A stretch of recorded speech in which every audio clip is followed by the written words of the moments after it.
What's up, YouTube? It's the one and only Legend of Winning, aka Low, and I don't trust the process. Now, before we get into this video and my explanation to why I don't trust the process, let's do a quick review.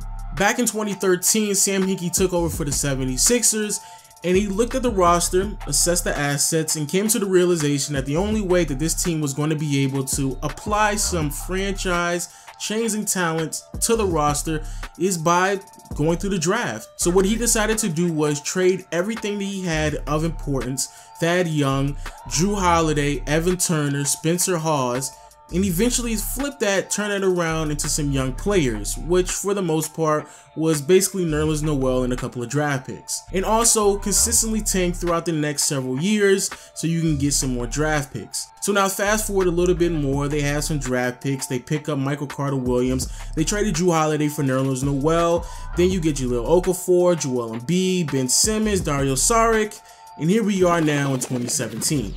Ben Simmons has just recently been ruled out his entire rookie season due to injuries. Jahlil Okafor and Nerlens Noel have consistently been vocal about how they want to be traded away from the team. They traded away Nerlens Noel and basically got little to nothing, a first-round pick that was heavily protected, Justin Anderson, and an $11 million bill in the name of Andrew Bogut. But you still have Jahlil Okafor, which is a huge head scratcher. But the reason why they probably kept him is because of Joel Embiid. Joel Embiid is a player that we all have been expecting to see at least something for the past 2 or 3 years. And this year he finally got to play. However, he's only played 31 games, and he probably will be ruled out for the remainder of the season as well because he has a tear in his meniscus. But that's not all that they have, because they have a player like Dario Saric, who is a pretty solid shooter. However, at age 22, looking at 23, you would hope that you would have a bit more consistency with his play. But also you have a player like TJ McCollum. Again, same problem, 24 years old,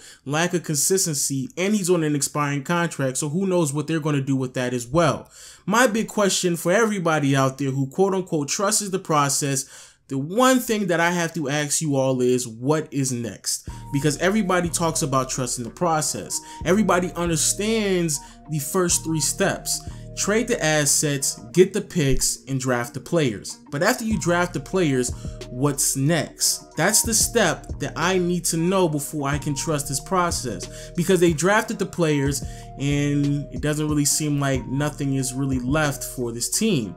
Because again, regardless of what you want to say about Ben Simmons or Jahlil Okafor or Joel Embiid, they're all front court players that more than likely cannot play on the court with one another at the exact same time. Which is why Nerlens Noel and Joel Embiid played less than 10 minutes on the court with one another. It just was never going to work out simply due to spacing. So here we are in 2017. Sam Hinkie is fired, unfortunately, so we probably won't be able to see the full potential of the process, but nevertheless, this team is still losing. This is another year in the lottery, and more than likely, they're probably going to get at least 1 draft pick, but potentially 2, depending on if they're able to pick up the Lakers as well. But again, even if they draft 2 players in the top 10 pick in this year's draft, I still have the question, what is next? You can't keep accruing these assets and hope that one day they will actually work out. Because again, let's just be optimistic about this. Let's just say, hypothetically speaking, that Joel Embiid at some point in his career is healthy and he's going to go out there and he's going to put up 30+ points. He's going to grab 10 or more rebounds. And then Ben Simmons, fantastic player himself, probably will never be able to shoot the 3 ball at an elite level, but still respectable enough for people to go out there and guard him. Extremely athletic, can dominate the box score in 3 different places in points, rebounds, and assists. May turn over the ball a little bit too much, but nevertheless, you take the good with the bad. And then you have a player like Dario Saric or whoever they may draft in this year's draft, or maybe even next year, that could also become a very solid player as well. Maybe come off the bench, and it seems like everything would fit cohesively with one another. But then again, I just explained the Thunder. See, the Thunder tried to do the exact same thing a few years ago. They drafted Kevin Durant, Russell Westbrook, and James Harden. Kevin Durant being the 30+ scorer that can be a franchise-changing player. Russell Westbrook being that stat sheet stuffing, dominating in points, rebounds, and assists, but not necessarily an elite three-point shooter, and may turn over the ball a lot, but then again, you take the good with the bad. And then James Harden is the guy that comes off the bench, that's dynamic, efficient, effective, and if you put him in a starting lineup, hey, you never know, you might actually get an MVP candidate on your hands as well.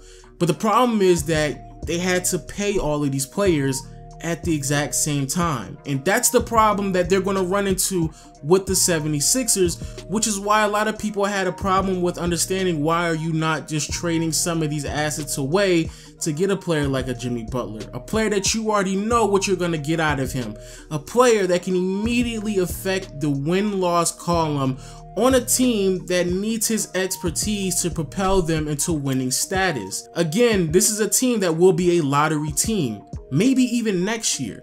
So if you keep drafting these players one right after another, you're going to have to pay these players one right after another. But again, that's me being optimistic. That's me being optimistic to believe that Joel Embiid has the same ceiling as Kevin Durant, and Ben Simmons is very representative of what Russell Westbrook is going to give a team as well. But to be more realistic, let's just be honest.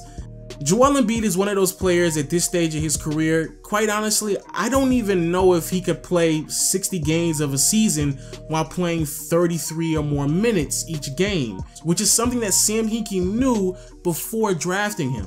Not only that, let's just say hypothetically Ben Simmons is a fantastic player, but you still have to fill up the roster around him. A huge problem with the Thunder wasn't just paying James Harden, it was once they traded James Harden, they still had to fill up the roster. They still had to figure out who were they going to put at 2, they still had to figure out who was going to be on the bench, and eventually time continued to pass. You had injuries here, unfortunate missed shots, and then playoff appearances that really didn't shake out the way you wanted to, and then a few years later Kevin Durant is joining the Golden State Warriors. Not only that, all of the players that they drafted so far are front court players. Dario Saric, Ben Simmons, Jahlil Okafor, Nerlens Noel, and Joel Embiid. Players that realistically speaking probably can't stay on the court with one another at the same time simply due to spacing.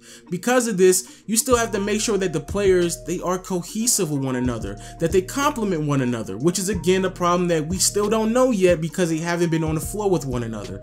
Then you still have to figure out the coaching, then you still have to make sure the injuries don't disrupt what's going on. There's so many things that could happen with this team that partially is already happening with this team, which is why again I ask, what is next of the process? So you traded the assets, Drew Holiday, Evan Turner, Thad Young. You got players back in return. Michael Carter-Williams, Nerlens Noel, a couple of draft picks, young assets, expiring contracts like Jason Richardson, and here we are in 2017 with a whole bunch of young players that realistically speaking can't play on the court with one another, and then you still have to pay people as well, and then you have to get role players, and then you have to get the coaching staff, and then you still have to hope that everybody complements one another, and then you still have to hope that all of this losing that these young players are enduring early in their career doesn't have a negative effect on how they play the game later on down in their career. So again, because of that, I don't trust the process. If you trust the process though, make sure you put in the comment section below and tell me why you trust the process. Also leave a thumbs up, hit the subscribe button, and if you are subscribed, hit the notification bell as well. And follow me on Twitter because this was a question that I initially prompted on my Twitter as well. Shout out to the guy that is down the street running his motorcycle right now. I don't know if y'all can hear that, but that's the reason why this video was delayed. But with all that being said though, I will see you all later. Peace.